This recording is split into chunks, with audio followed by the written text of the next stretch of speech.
Di dalam video ini, gua akan membawakan alur cerita film yang berjudul. Tanpa basa-basi, kita mulai saja alur ceritanya. Bermula diperlihatkannya seorang gadis yang bernama Happy. Ia adalah seorang mahasiswi perawatan yang baru saja tiba dari kampung halamannya. Happy pun bertemu dengan teman kampusnya yang bernama Kamen. Dan Kamen pun langsung belak-belakan kalau dia ingin mau main dengannya. Dan ternyata si Happy ini adalah yang populer. Lantas mereka segera ke hotel terdekat untuk melakukan date. Saat perjalanan pulang, Happy pun bertemu dengan 3 pemuda yang menghadangnya. Setelah 3 pemuda belak-belakan seperti Kamen yang ingin mau main, Happy pun langsung memberikan kartu namanya. Yang alibinya adalah Happy ini seolah-olah sembari menjadi terapi pijat spa. Padahal mah, Happy pun langsung berjalan kembali dan seketika ia pun diberhentikan oleh seorang wanita yang ingin menggunakan jasa terapinya. Wanita yang di dalam mobil itu bernama Prosius. Lantas setelah itu Happy pun ikut dengannya untuk melakukan terapi spa di rumah Prosius. Sesaat kemudian, dikarenakan dari tadi nyambung dan mengobrol dan mempunyai wajah yang sangat unyu-unyu pada Happy, Prosius pun menawari sebuah pekerjaan kepada Happy ini, yang dimana Happy bisa dijadikannya untuk seorang model terkenal. Prosius pun menjanjikan penghasilan yang cukup tinggi untuk seorang pemula kepada Happy. Happy pun senang banget nih dan menyetujui tawaran dari Prosius itu. Mereka pun segera naik ke lantai 2, yang dimana lantai 2 ini adalah ruangan studio pemotretan mereka. Tak lama kemudian datanglah fotografer yang bernama Leo. Ia pun segera mempersiapkan beberapa peralatan fotografernya serta mengatur lighting terlebih dahulu. Sementara itu Prosius sedang meng-make up wajah baby agar terlihat lebih cerah dan glowing. Dan dari sinilah Leo tak lupus dari pandangannya saat menatap berlama-lama pada baby. Dan sepertinya Leo pun timbul cinta pada model barunya itu. Tampak terlihat jelas bahwa Leo nggak berhenti-berhenti memandangnya dari tadi. Setelah mereka sudah beres, Leo pun melakukan tugasnya dan mulai memotret Happy dengan berbagai gaya. Lihat ka na konti, lihat ka na konti. Di hari pertama ini, rupanya mereka hanya sebentar aja melakukan pemotretan. Lantas setelah Happy sudah pulang dari rumah ini, ternyata Leo dan Prosius melakukan terkuak bahwa Leo dan Prosius memang menjalani sebuah hubungan sejak lama. Dan setelah enak bermantap-mantap, Prosius pun izin keluar karena mau berolahraga di sebuah gym. Dan saat sore harinya, Happy yang sedang berada di asramanya mendapatkan telepon dari Leo. Happy pun diminta untuk datang ke rumah Prosius karena Leo ini masih berada di sana. Dan singkatnya, saat Happy sudah sampai di rumah Prosius, Leo pun menunjukkan foto-foto Happy yang sebelumnya udah Leo cetak.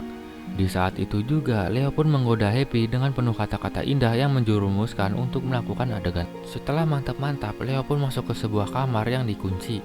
Dan di sana ternyata Leo merekam melalui CCTV pas mereka lagi asik melakukan jot-jotan. Gak tahu apa maksud dari si Leo melakukan ini semua, tapi yang pastinya ini Leo punya niat jahat pada si Happy. Sesaat kemudian Leo dan Happy berada di studio, lalu Prosius bertemu dengan seorang pria asal Jepang yang bernama Gary. Ia pun memberikan vote pada Gary dan Harry pun langsung membayarnya dengan nominal yang sangat banyak kepada Prosius. Setelah bertransaksi dengan Gary, Prosius pun mengajak keluar Happy untuk berbelanja minuman dan bersiap-siap untuk merayakan ulang tahunnya si Leo. Sambil jalan, Prosius pun mengatakan kepada Happy bahwa ia bisa tinggal bersama di rumah Prosius supaya Happy bisa hemat biaya nggak bolak-balik saat ke rumah Prosius. Happy pun senang banget nih ditawarin numpang tinggal di rumah Prosius. Lalu Prosius pun memujinya dan bilang kalau sebentar lagi Happy akan menjadi model terkenal. Scene diperlihatkan di rumah Prosius.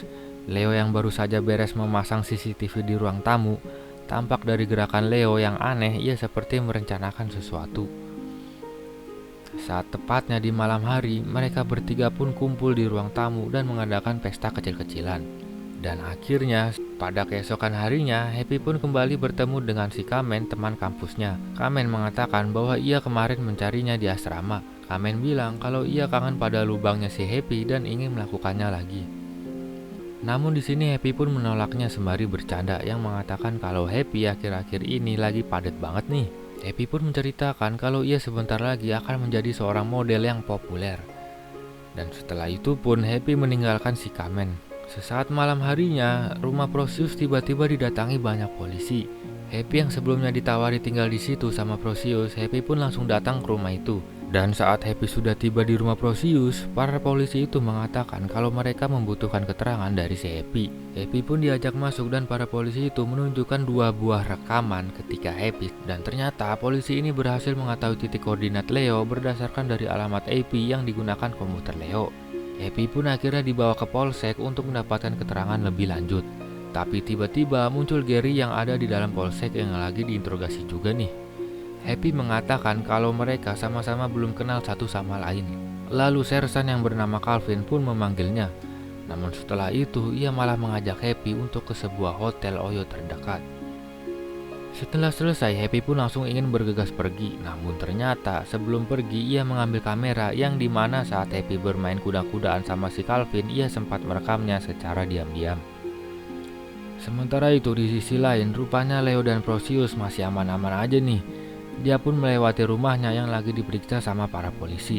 Lantas beberapa minggu berlalu, terlihat Prosius yang kayaknya sedang mencari target baru yang bernama Joy. Lalu dari kejauhan nampaknya si Happy sudah memantau mereka berdua dari tadi. Dan keesokan harinya model itu pun tanpa sadar direkam oleh CCTV. Lantas pada malam harinya Happy mendatangi kosan Leo dan menyapanya. Dia bersikap sangat santai, bahkan tidak terjadi apa-apa kepada mereka. Happy pun kembali bertanya kepada Leo dan Prosius kenapa meninggalkannya. Leo pun menjawab dikarenakan ada sedikit masalah dengan pemilik kontrakan yang kemarin dijadikan studio pemotretan. Nah ternyata kalau di sini nih Leo menganggap kalau si Happy nggak tahu apa-apa. Dan Leo pun nggak tahu juga nih kalau si Leo dan Prosius masuk ke daftar pencarian kepolisian setempat. Setelah berbincang sebentar saja, Happy pun pergi dari sana. Keesokan paginya, rupanya si Joy ini merupakan teman asramanya si Happy. Happy pun memberikan sebuah ballpoint yang sudah dimodifikasi sehingga bisa digunakan untuk merekam. Saat keesokan harinya lagi, Happy bertemu kembali dengan Calvin si polisi. Dengan video mereka sudah disimpan sama si Happy, Happy pun meminta untuk dibebaskan dari pencarian dan sebagai gantinya, Happy akan membantu Calvin untuk menangkap Prosius dan juga Leo. Lantas Happy pun menunjuk Prosius yang ada di kafe itu dan memberitahu Calvin kalau dia adalah dalang di balik semua ini. Lalu kemudian Calvin menghampiri Prosius yang di saat itu juga dia sedang bersama dengan Joy. Calvin pun berpura-pura menanyakan tentang studio foto terdekat dari kafe ini. Dan tampak jelas Joy sedang memegang ballpoint modifikasi pemberian dari si Happy. Saat si Calvin pergi, terlihat banget nih kalau Prosius tertarik dengan ketampanan polisi Calvin itu. Lantas setelah itu Joy diajak Prosius ikut dengannya untuk menemui si Leo. Mereka pun masuk studio yang baru dan terlihat jika ballpoint Joy sedang beraksi. Lalu saat sudah selesai berfoto, Leo pun mengantar Joy ke tempat fotokopi dan lagi-lagi di sana bertemu dengan si polisi Calvin. Polisi Calvin pun kini sudah mengetahui di mana kedua biang kerok ini berada. Saat keesokan harinya, Calvin dan Happy pun bertemu dan mereka mulai merencanakan sesuatu yang sangat indah. Kini bukti-bukti kuat pun sudah mereka dapatkan. Saat di sebuah game, Happy pun mendatangi Prosius dan Happy menunjukkan bukti-bukti obrolan yang sebelumnya ia dapatkan dari ballpoint si Joy. Karena sudah tersedak, Happy pun mengajak Prosius untuk bekerja sama. Namun mereka berdua, yaitu Prosius dan Leo, mencoba untuk merencanakan melarikan diri saja. Tapi dari kursi belakang, Happy pun muncul ke arah mereka. Happy pun meminta tas yang berisikan uang yang selama ini mereka dapatkan selama menjalankan modus-modus tipuannya. Mereka berdua pun kemudian diarahkan Happy ke sebuah persawahan. Lalu kemudian si Happy ini pergi meninggalkan mereka. Gak lama setelah itu, Calvin si polisi tiba-tiba datang dan langsung mengamankan keduanya. Tapi kedatangan Calvin yang hanya seorang diri membuat si Leo memberanikan diri untuk mencoba melawannya saja. Sampai-sampai Calvin terlempar ke arah Prosius. Namun di sini Prosius bukannya menembak Calvin doang, tapi juga si Leo di detik-detik itu juga. Akhirnya mereka berdua pulang ke alam. Lantas saat Prosius akan melarikan diri, tiba-tiba si Happy muncul dan langsung memulangkan Prosius ke alam baka. Saat keesokan harinya, Happy pun bisa kembali bernapas lega karena kini semua masalahnya yang ia udah hadapi sudah selesai. Ditambah lagi dapat tas yang berisi duit berjuta-juta yang hasil kerja dari Leo dan juga Prosius. Sama Happy sama Joy juga sih.